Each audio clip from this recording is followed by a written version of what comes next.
রামলালার এই বিশাল মন্দিরে নেই একটিও লোহার ব্যবহার।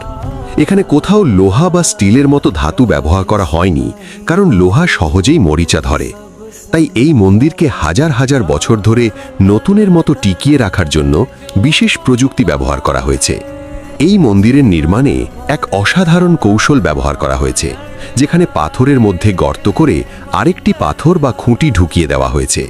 এইভাবে দুইটি পাথরকে চিরতরে জোড়া লাগানো হয়েছে, কোনো ধাতু ছাড়াই। এটি একটি প্রাচীন ও শক্তিশালী স্থাপত্য পদ্ধতি, যা এই মন্দিরকে আরও মজবুত করে তুলেছে। মন্দিরের ভিতকে শক্তিশালী করতে মাটির নিচে প্রায় 15 মিটার গভীরে কৃত্রিমভাবে একটি শক্ত ভিত্তি তৈরি করা হয়েছে। এই ভিত্তি নরম মাটির ওপর মন্দিরকে স্থিতিশীল রাখে এবং ভবিষ্যতে দীর্ঘদিন ধরে টিকিয়ে রাখতে সাহায্য করে। কথিত আছে, মাটির অনেক গভীরে একটি রহস্যময় টাইম ক্যাপসুল রাখা হয়েছে।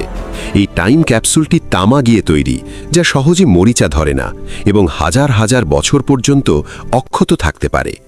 এর ভিতরে রামলালার ইতিহাস ও সংস্কৃতির গুরুত্বপূর্ণ তথ্য সংস্কৃত ভাষায় সংরক্ষণ করা হয়েছে।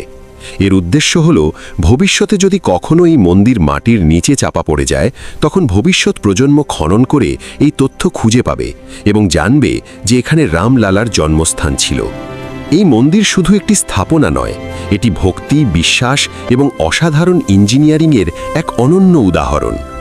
এই অসাধারণ নির্মাণ এবং ভক্তিতে যদি আপনার হৃদয় গর্বে ভরে ওঠে, তাহলে কমেন্টে অবশ্যই লিখুন জয় শ্রীরাম। আর এমন আরও দারুণ ও রহস্যময় গল্প পেতে সাবস্ক্রাইব করুন গুপ্তা পুরাণে।